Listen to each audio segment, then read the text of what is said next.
Hi friends, I am Abhishek. Welcome to my YouTube channel the question of Shiksha. तो आज की video में हम हमारा जो चैप्टर 3 चल रहा है, जिसमें हम डिस्कस कर रहे हैं हमारी कॉन्स्टिट्यूशन की जो भी फीचर्स है उसके बारे में हम इसमें डिस्कस कर रहे हैं। इससे पहले हमने हमारी कॉन्स्टिट्यूशन की जितनी भी जो फीचर्स हैं वो सारी हमने डिस्कस कर ली है। तो आज जो हम अपने कॉन्स्टिट्यूशन का जो फीचर्स डिस्कस करेंगे वो होगा कि किस तरीके से हमारी कॉन्स्टिट्यूशन में एक अधिकार दिया गया है हर एक पर्सन को वोट देने का।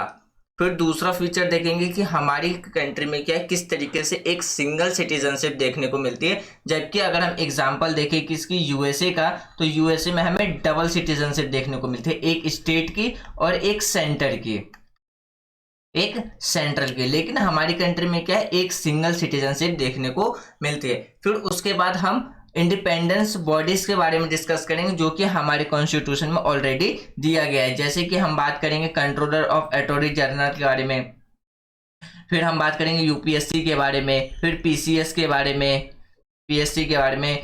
तो ये वो सारी बॉडीज हैं जो कि हमारी कॉन्स्टिट्यूशन में क्या है, एक इंडिपेंडेंस होकर के काम करती है। फिर जो हम अपने कॉन्स्टिट्यूशन का जो फीचर्स देखेंगे वो देखेंगे इमरजेंसी प्रोविजन, यानी कि हमारे कॉन्स्टिट्यूशन में वो प्रावधान जिसमें क्या है कि राष्ट्रपति के पास अधिकार होता है कि वो पूरे कंट्री में आपातकाल लगा सके, यानी कि इमरजेंसी डिक्लेयर कर सके। और ये जो इमरजेंसी, इसके जो टाइप्स है वो हम डिस्कस करेंगे आज की फीचर्स में। फिर हम देखेंगे कि किस तरीके से हमारी गवर्नमेंट है क्या है, तो 3 लेवल पे देखने को मिलती है। 1993 से पहले क्या था, तो हमारी कंट्री में जो गवर्नमेंट थी वो कितने, तो 2 टायर लेवल पे देखने को मिलती थी, या कितने, तो 2 टायर लेवल पे हमें देखने को मिलती थी। जबकि 1993 के बाद जब 93rd और 94th कॉन्स्टिट्यूशन अमेंडमेंट किया गया तो उसके बाद हमें 3 लेवल की गवर्नमेंट देखने को मिलने लगी। तो ये सारे फीचर्स हम डिस्कस करेंगे। और एक फीचर होगा हमारा कौन सा, तो एक फीचर हम डिस्कस करेंगे को कोऑपरेटिव सोसाइटी के बारे में, जो कि कब, जिसको 2011 में क्या है, तो हमारे कॉन्स्टिट्यूशन में कुछ अमेंडमेंट करके इसे ऐड किया गया था। तो हमारा कॉन्स्टिट्यूशन का जो एक फीचर ये भी है कि हर एक, जितने भी जो अडल्ट्स हैं, तो उन्हें क्या है, एक वोट देने का अधिकार मिला। जब हमारा कॉन्स्टिट्यूशन तैयार किया जा रहा था तब जो कॉन्स्टिट्यूशन मेकर्स थे तो उनके सामने एक सबसे बड़ी चैलेंजेस वाली बात ये थी कि जो हमारी कंट्री उस टाइम, यानी कि जब हम बात करें 1950 में, 1950 में, तो उस टाइम हमारी कंट्री की पॉपुलेशन जितनी ज़्यादा थी उतनी ही कम लिटरेसी रेट थी। लिटरेसी रेट कम होने के बावजूद भी और अलग अलग रिलीजियस जिसमें कि यूनिटी की कमी थी, उसके बाद भी जिसमें हमें कंट्री में धर्म के आधार पर जो भेदभाव किए जा रहे थे, तो उस टाइम ये सब काफ़ी ज़्यादा होने के बाद भी सबसे बड़ा चैलेंज ये था कि हमारी कंट्री में वोट कैसे कंडक्ट कराया जाए और किस तरीके से वोटिंग के थ्रू हमारी कंट्री को चुना जाए। क्यों? क्योंकि जब हमारी कंट्री में पहला इलेक्शन हुआ था वो हुआ था 1951 से लेके 1952 तक। तो 1951 1952 में क्या किया था, तो हमारा पहला इलेक्शन कंडक्ट कराया गया था कॉन्स्टिट्यूशन इम्प्लीमेंट होने के बाद। तो आज हमारे पास जो अधिकार है, यानी कि जब हम बात करें पार्लियामेंट में, तो पार्लियामेंट के अंदर जो लोकसभा है, राज्यसभा है, प्रेसिडेंट है, वाइस प्रेसिडेंट है, इन सब का इलेक्शन में वोट कौन करता है, तो पब्लिक करता है, डायरेक्ट और इनडायरेक्टली। तो पब्लिक के द्वारा ही क्या है, वोटिंग करके इन सबको चुना जाता है। अगर हम बात करें 1989 से पहले क्या था, तो 1989 से पहले जिसकी एज 21 ईयर्स हुआ करती थी तो उन्हें ये अधिकार मिल जाता था कि वो अपनी सरकार को चुनने के लिए क्या करे, तो वोट दे सके। तो जैसे ही हमारी कॉन्स्टिट्यूशन में 61th कॉन्स्टिट्यूशन अमेंडमेंट किया गया तो उसमें क्या है, जो कि 1989 में किया गया था, तो इसके बाद क्या है, जो 21 साल थी वोट देने के अधिकार को घटा करके कितना कर दिया गया, तो 18 साल कर दिया गया। यानी कि हर एक 18 साल के शख्स को, यानी कि जो 18 साल का है या 18 साल से ज्यादा है, उसे वोट देने का अधिकार मिल जाएगा। तो ये चीज हमारे कॉन्स्टिट्यूशन में ऑलरेडी लिखा गया है कि कंट्री की जितनी भी जो गवर्नमेंट है, मतलब कंट्री के अंदर जो गवर्नमेंट है, चाहे वो सेंट्रल लेवल पे हो, स्टेट लेवल पे हो या लोकल लेवल पे हो, तो वो किसके द्वारा चुना जाएगा, तो पब्लिक के वोट के द्वारा चुना जाएगा, यानी कि इलेक्शन के द्वारा चुना जाएगा, जिसमें पब्लिक आकर के क्या करेगी, तो वोट देगी। तो हमारी कंट्री में जो वोट देने का जो प्रावधान रखा गया तो उसमें कहा गया कि पब्लिक जिसकी एज 18 साल या 18 साल से ज्यादा है उससे बिना किसी डिस्क्रिमिनेशन के, यानी कि बिना किसी वो कितना पढ़ा लिखा है, बिना उसके आधार पे वो किस जाति से है, किस धर्म से है, बिना इन सब को देखे हुए क्या करेगा, वो उसे वोट देने का अधिकार मिलेगा। चाहे वो स्त्री हो पुरुष हो, यानी कि वो मेल हो या फीमेल हो, हर एक पर्सन को क्या है 18 साल या 18 साल से बाद से क्या है तो उसे वोट देने का अधिकार मिल जाएगा। तो जब हमारा कॉन्स्टिट्यूशन पूरी कंट्री में लागू हो गया था तो उस टाइम क्या था, वोट देने का अधिकार 21 साल था। लेकिन 90 यानी कि जो हमारा 61 कॉन्स्टिट्यूशन अमेंडमेंट हुआ था, यानी कि जो 61 कॉन्स्टिट्यूशन अमेंडमेंट हुआ था तो उसमें जो ये 21 साल था उसको घटा करके 18 साल कर दिया गया। यानी कि 18 साल या 18 साल के बाद जितने भी जो अलग अलग रिलीजियस के लोग हैं या जो मेल है फीमेल है जिनकी लिटरेसी रेट जो भी हो, बिना उसके डिस्क्रिमिनेशन पे क्या होगा, उन्हें वोट देने का अधिकार होगा। उसमें कहा गया कि एक आदमी के वोट का वैल्यू कितना होगा, तो 1 होगा। कितना होगा, तो 1। और हमारी कंट्री में ये वोटिंग यानी कि जो जैसे ही डेमोक्रेसी को इस्टेब्लिश किया गया कि हमारी कंट्री, जैसी कॉन्स्टिट्यूशन मेकर ने ये कहा कि हमारी कंट्री का जो गवर्नमेंट है वो किसके द्वारा इलेक्ट किया जाएगा, तो डेमोक्रेटिक यानी कि पब्लिक के द्वारा इलेक्ट किया जाएगा, तो उन्हें फिर क्या है, तो वोट देने का अधिकार उन्हें दिया गया। आज हम हर एक अडल्ट के पास क्या है, तो राइट टू वोट है, जो कि हमारे किस में आता है, एक कॉन्स्टिट्यूशनल राइट्स में आता है, राइट टू वोट। तो ये था हमारा यूनिवर्सल अडल्ट फ्रेंचाइज, जिसमें कि एक युवा को ये अधिकार मिलता है कि वो अपनी सरकार को चुन सके। जब हमारे कॉन्स्टिट्यूशन मेकर कॉन्स्टिट्यूशन डिजाइन कर रहे थे तो उनके सामने सबसे बड़ी चैलेंजेस वाली बात ये थी कि काफी ज्यादा पॉपुलेशन होने के बाद, गरीबी होने के बाद, लिटरेसी रेट कम होने के बाद भी एक निष्पक्ष चुनाव करवाना उनके लिए क्या था, तो एक सबसे बड़ा चैलेंज था। लेकिन उस चैलेंज को बहुत ही बढ़िया तरीके से किया तो उसको रिजॉल्व किया गया। और जो पहला इलेक्शन किया गया था 1951 से 1952 में, तो उसे पूरी तरीके से किया है, तो निष्पक्ष रूप से उस चुनाव को कंडक्ट कराया गया। और आज तक जब हम बात करें कि 1950 यानी कि जब हमारे देश में संविधान लागू हुआ था, तब से लेकर के अगर हम आज 2022 तक की बात करें तो आज भी हमारे देश में क्या है, तो निष्पक्ष चुनाव करवाए जाते हैं। तो इसका जो कॉन्स्टिट्यूशन मेकर्स ने जो ये राइट टू वोट का जो अधिकार रखा था उसमें, तो इसका कारण सिर्फ यही था ताकि हमारी कंट्री में जो डेमोक्रेसी है वो पूरी तरीके से स्थापित हो सके। तो इसी चीज को ध्यान में रखते हुए उन्होंने हर एक पर्सन को राइट टू वोट का अधिकार दिया गया हमारे कॉन्स्टिट्यूशन में। और जो राइट टू वोट है, यानी कि जब हमें वोट देने का जो अधिकार है वो क्या करता है, वो हमारी डेमोक्रेसी को और ज्यादा मजबूत करने का काम करता है। वोट जो है, राइट टू जो वोट का अधिकार है, वो हर एक आदमी को सेल्फ रिस्पेक्ट और हर एक कॉमन आदमी को पार्टिसिपेट करने का मौका मिलता है, किसमें, तो अपनी गवर्नमेंट को इलेक्ट करने में और डेमोक्रेसी को और भी ज्यादा स्ट्रॉन्ग करने में। और हमारा जो राइट टू वोट है वो किसके प्रिंसिपल पे काम करता है, तो इक्वालिटी के बेस पे काम करता है, जिसमें कि क्या है, जिसमें कहा गया कि हर एक व्यक्ति एक वोट, यानी कि हर एक व्यक्ति की वोट की वैल्यू कितनी होगी, तो एक ही होगी। फिर चाहे वो किसी भी रिलीजियस से हो, किसी भी कास्ट से हो, किसी भी धर्म से हो, या उसकी लिटरेसी कैसे भी हो, उसका इकोनॉमिकल स्टेटस कैसा भी हो, उन सब के आधार पे क्या है, तो हर एक मतलब इन सब के बीच में डिस्क्रिमिनेट ना हो, इसलिए हर एक व्यक्ति का वोट की वैल्यू कितनी रखी गई, 1 रखी गई। जिसमें क्या है, हमारा जो राइट टू इक्वालिटी यानी कि इक्वालिटी को हम क्या कर सके, अपनी कंट्री में प्रमोट कर सके। तो इक्वालिटी को प्रमोट करने के लिए क्या किया गया कि हर एक पर्सन की जो वोट की वैल्यू थी वो क्या कर दी गई, तो एक व्यक्ति एक वोट, और उसकी जो महत्व वो 1 कर दिया गया। और जो राइट टू वोट है, हमारा जो वोट देने का जो अधिकार है वो क्या करता है, जितनी भी जो अल्पसंख्यक है यानी कि जो जितने भी जो माइनॉरिटीज है उनको क्या करता है, उनके हितों की रक्षा करने में वो क्या करता है, तो एक तरीके से सक्षम बनाता है। तो इन्हीं सबको ध्यान में रखते हुए हमारे कॉन्स्टिट्यूशन मेकर्स ने हमें राइट टू वोट का अधिकार दिया कि हर एक पर्सन के पास क्या होगा, वोट देने का अधिकार होगा और उसे अपनी सरकार को चुनने का अधिकार होगा।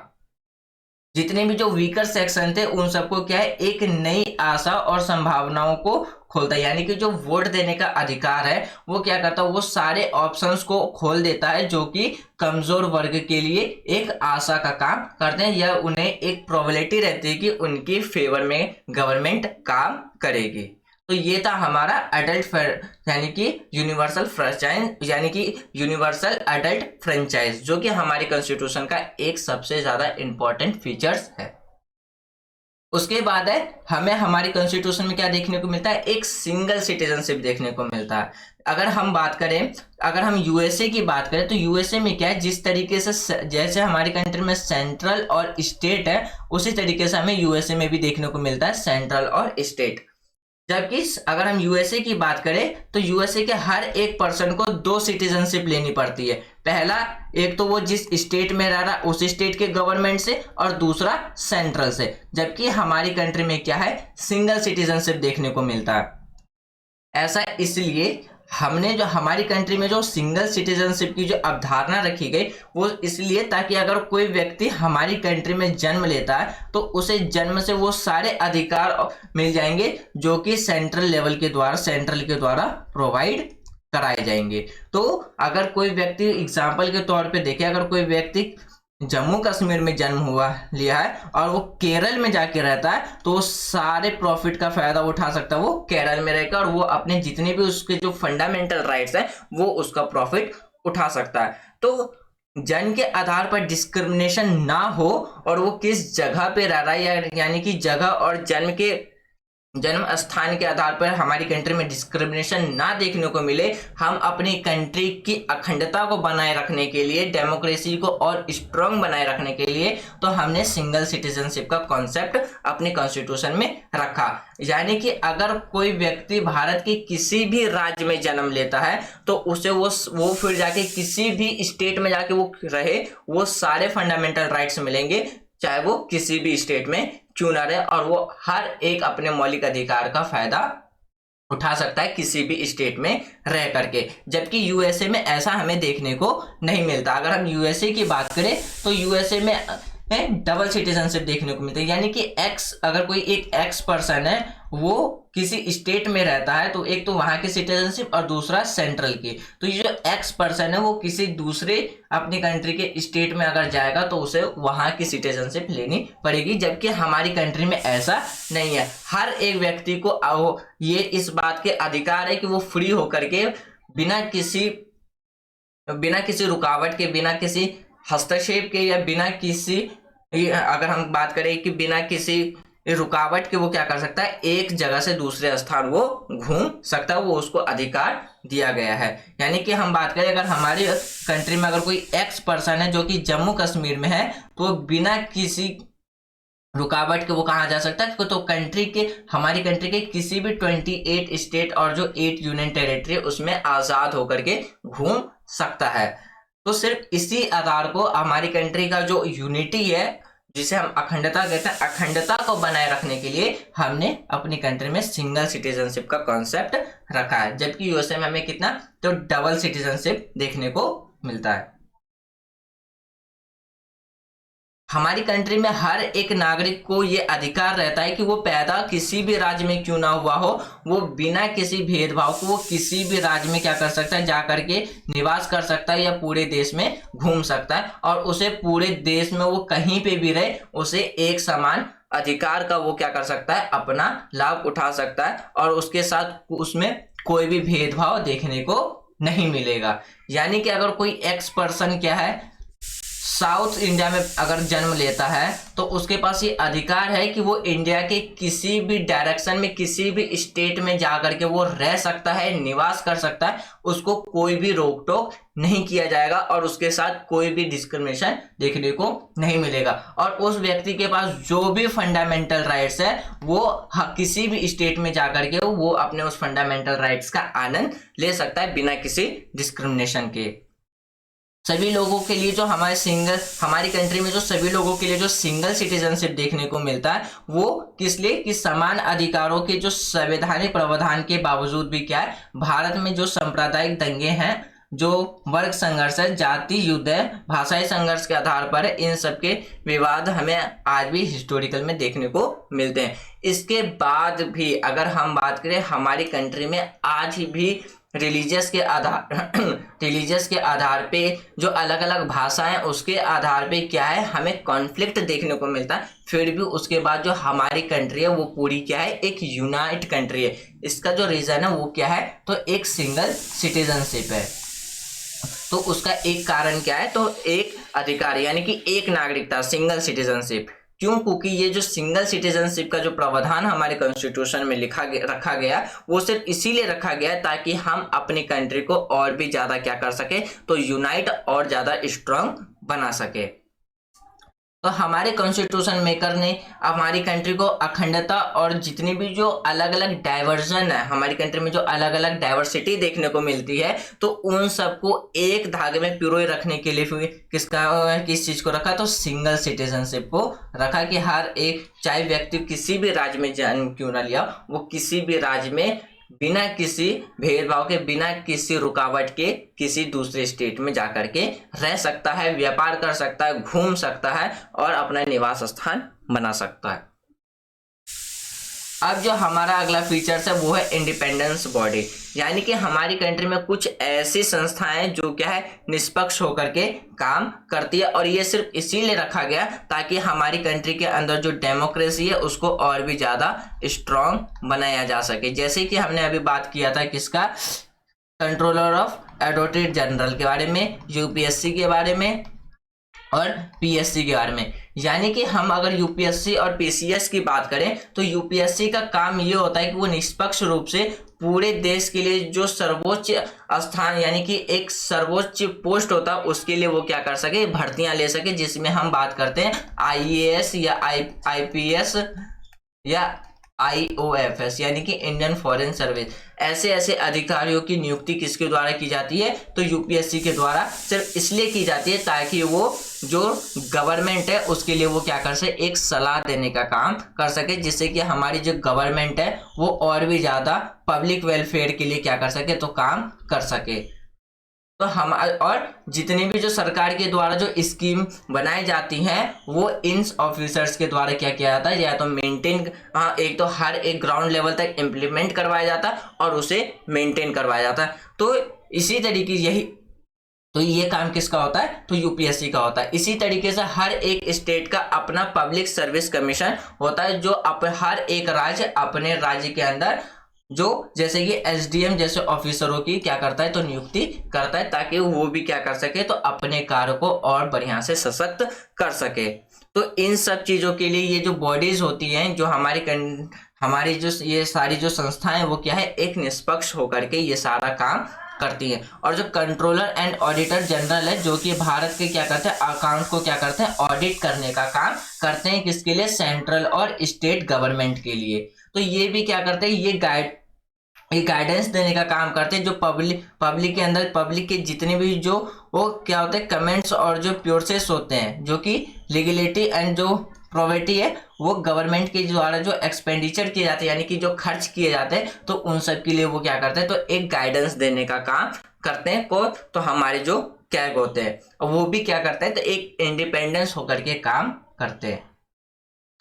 और एक होता है हमारा इलेक्शन कमीशन। इलेक्शन कमीशन का काम होता है कि वो निष्पक्ष होकर के parliament, state legislature president of office, जिसमें हम vice president, president, Lok Sabha, Rajya Sabha का क्या हो जो इलेक्शन होते हैं वो क्या करता है, तो एक निष्पक्ष रूप से होकर के चुनाव करवाना किसका काम है, तो इलेक्शन का काम, इलेक्शन कमीशन का काम होता है, जो कि क्या करता है, तो बिना किसी के अंडर में, यानी कि बिना किसी के दबाव में रह करके काम करता है। इसलिए इसे भी कहा, इसे भी हमारी कॉन्स्टिट्यूशन में क्या रखा गया, तो एक इंडिपेंडेंस बॉडी के रूप में इन्हें रखा गया, ताकि ये और भी अच्छी तरीके से काम कर सके। तो यूपीएससी के बारे में तो अभी हमने डिस्कस कर लिया। तो यूपीएससी का काम होता है कि वो एग्जाम, यानी कि एक एग्जाम कंडक्ट करके क्या करे, जितने भी जो ऑल इंडिया लेवल की जो सर्विसेज होती है, जो कि हायर सेंटर्स के द्वारा की जाती है, और वो क्या करते हैं, एडवाइज ऑन द डिसिप्लिनरी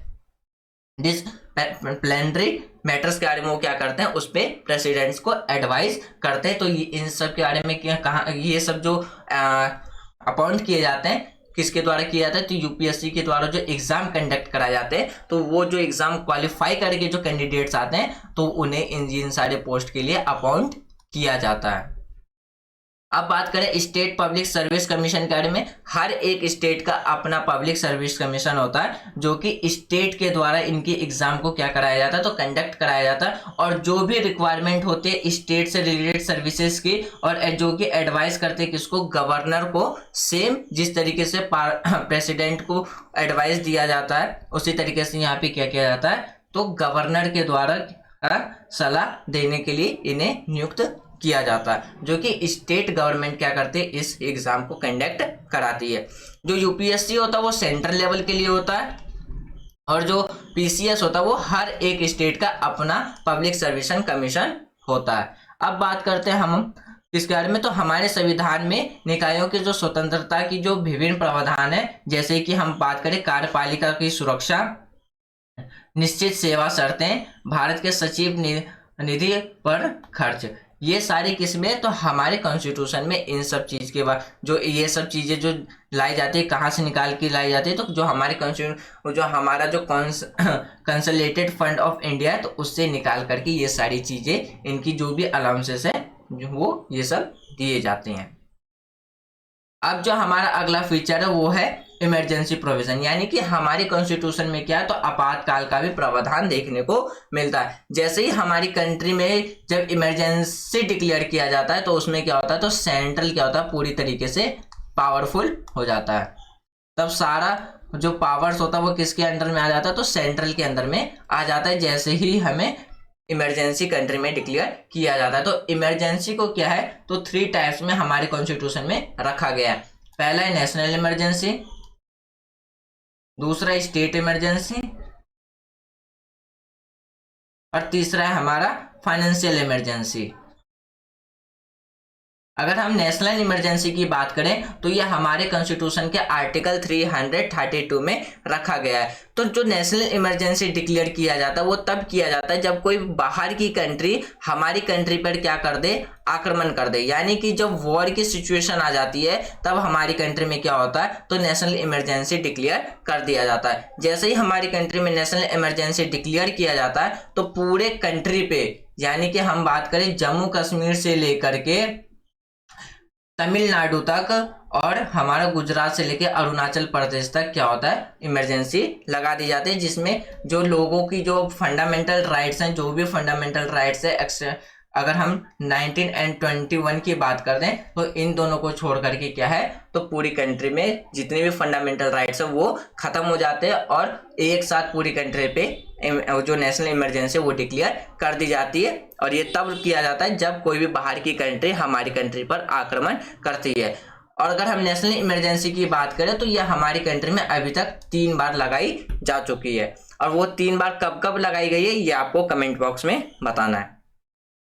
अब बात करते हैं हम स्टेट इमरजेंसी। स्टेट इमरजेंसी तब लगाई जाती है किसी स्टेट में जब वहां पे क्या हो, कॉन्स्टिट्यूशन क्या हो, पूरी तरीके से फेल हो जाए, तब वहां पे क्या करती है, तब वहां पे सेंट्रल गवर्नमेंट डायरेक्ट वहां पे इन्वॉल्व हो जाते हैं। यानी कि उस स्टेट में फिर क्या है, तो उस स्टेट गवर्नमेंट हट करके वहां पे किसका रोल हो जाता है, तो वहां पे सेंट्रल का कंट्रोल हो जाता है। और यह किसमें है, तो ये आर्टिकल 365 के अंदर इसमें लिखा गया है।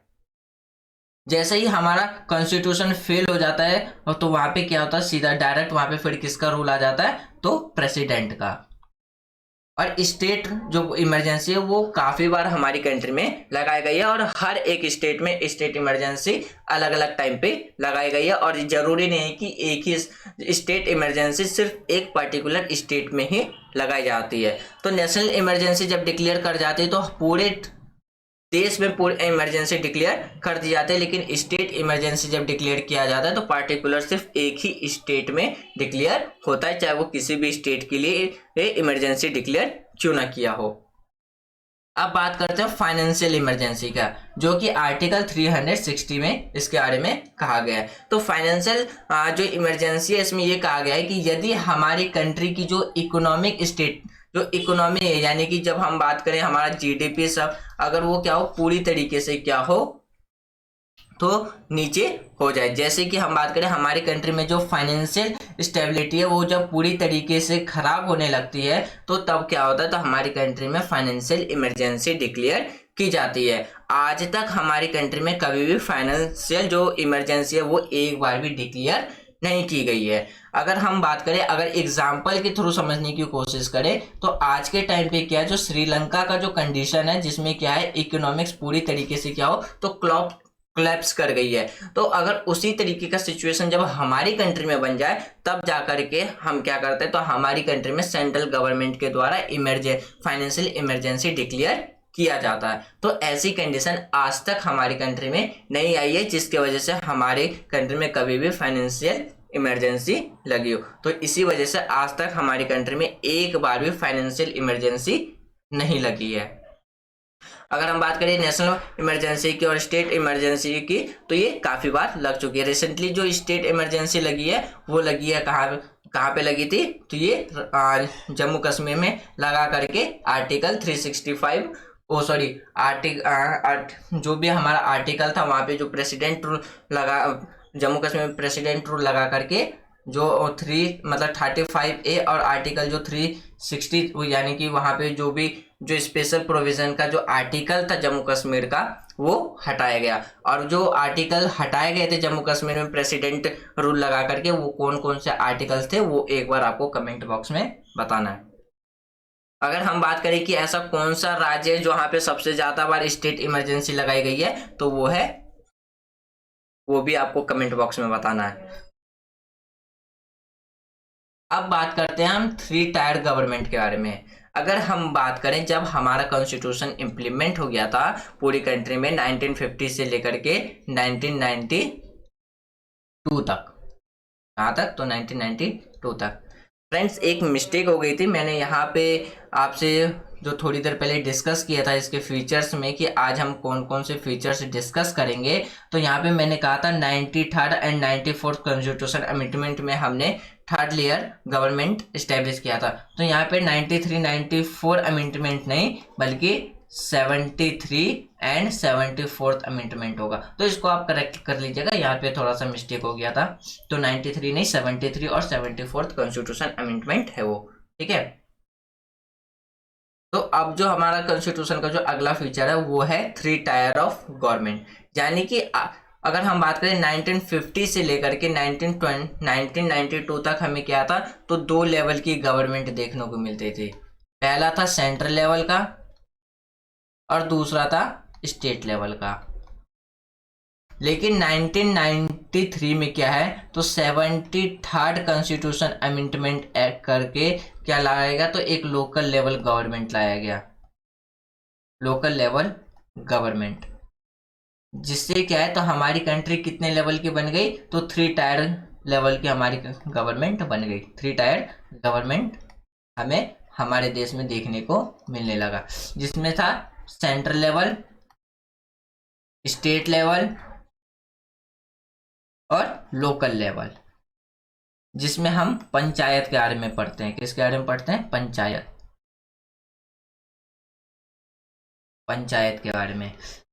तो ये कब किया गया था, तो ये 73rd कॉन्स्टिट्यूशन अमेंडमेंट एक्ट करके हमारे कॉन्स्टिट्यूशन में पंचायत को ऐड किया गया, जिसकी वजह से जो हमारी गवर्नमेंट थी वो 2 टायर से बढ़ करके कितने टायर की हो गई, तो 3 टायर की गवर्नमेंट बन गई।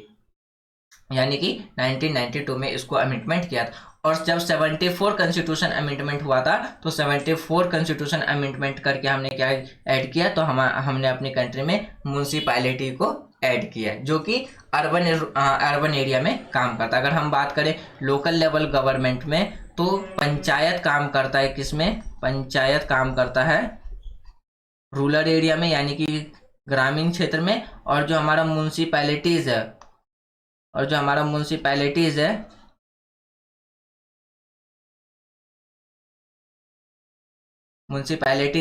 वो कहाँ काम करता है, तो वो करता है अर्बन एरिया में। तो ये तो कॉन्स्टिट्यूशन अमेंडमेंट करके क्या है, तो हमारे कॉन्स्टिट्यूशन में जोड़ा गया एक लोकल लेवल गवर्नमेंट जो कि 1992 में किया गया था। तो उसके बाद से हमारे कंट्री में कितने लेवल की गवर्नमेंट देखने को मिलने लगी, तो 3 टायर लेवल की गवर्नमेंट देखने को मिलने लगी। अब जो हमारा अगला फीचर है वो है कोऑपरेटिव सोसाइटीज, यानी कि एक ऐसा सोसाइटी जिसे हम कहते हैं जो हर एक पीपल को क्या करे, तो वेलफेयर लाइफ स्टैंडर्ड प्रोवाइड कराना। ये भी हमारे लिए क्या, हमारे कॉन्स्टिट्यूशन का एक फीचर्स है।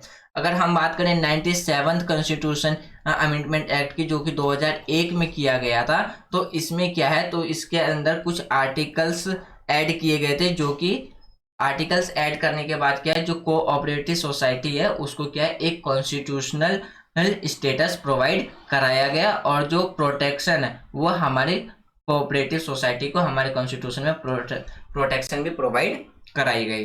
तो जो सबसे पहले जो इसमें कुछ चेंजेस किया गया था वो किया गया था आर्टिकल 19 में, जो कि हमारा ऑलरेडी एक फंडामेंटल राइट्स है। इसमें कहा जो आर्टिकल 19 के थ्रू क्या है, तो जैसे कि वो अगर हम बात करें क्लीन वाटर प्रोवाइड कराना, क्या ये एक सरकार की रिस्पॉन्सिबिलिटी बना दी गई, तो सिर्फ इसलिए ताकि हम जो लोगों की जो राइट टू लाइफ है उसके लिए क्या कर सके, तो वो राइट टू लाइफ के लिए हमने क्या कहा कि सरकार को एक प्योर वाटर प्रोवाइड कराना सरकार की एक रिस्पॉन्सिबिलिटी बना दी गई। उसी तरीके से क्या है, तो जो कोऑपरेटिव सोसाइटी है वो आर्टिकल 19 के थ्रू क्या है, तो इसे एक मौलिक अधिकार बना दिया गया, यानी कि एक फंडामेंटल राइट्स बना दिया गया।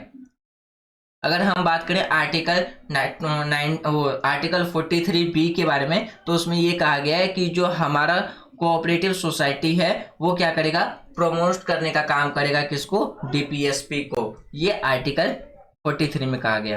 क्यों, क्योंकि जो हमारा कोऑपरेटिव सोसाइटी है वो क्या करता है, एक ऐसे सोसाइटी को प्रमोट करने का काम करता है जो कि क्या हो कि पब्लिक को हर एक बेसिक फैसिलिटीज प्रोवाइड कराना, और जो भी पब्लिक की जो बेसिक रिक्वायरमेंट है उसको फिल कराना क्या है, एक कोऑपरेटिव सोसाइटी के अंदर आता है। और डीपीएसपी का भी यही काम है कि वो क्या करे, स्टेट जो डीपीएसपी है वो स्टेट को एक डायरेक्शन देने का काम करता है कि स्टेट गवर्नमेंट को किस डायरेक्शन में जाकर के काम करना है। तो इसीलिए इसको क्या है, तो जो हमारा कोऑपरेटिव सोसाइटी है उसको प्रमोशन बना दिया गया, किसका, तो डीपीएसपी का। अगर हम बात करें हमारे कॉन्स्टिट्यूशन में जो इसको ऐड किया गया, तो इसको ऐड करने के लिए हमारे कॉन्स्टिट्यूशन में एक नए पार्ट को जोड़ा गया जिसे हम कहते हैं 9B। और उसमें क्या है, आर्टिकल 243ZH से लेके आर्टिकल 403 तक, सॉरी, यानी कि आर्टिकल 243ZH से लेकर के आर्टिकल 243ZT तक इसे क्या है, तो हमारे कॉन्स्टिट्यूशन में ऐड करके रख दिया गया। तो फ्रेंड्स ये था हमारा आज का डिस्कशन, जिसमें आज की वीडियो को लगा करके जो कि हमारे वीडियो का जो पार्ट 5 है इसमें हमने total 17th constitution silent feature को डिस्कस किया है। और वो सारे जो 17 हमने कॉन्स्टिट्यूशन फीचर्स को जो हमने डिस्कस किया वो सारे 17 आपको कमेंट बॉक्स में लिखना है एक बार।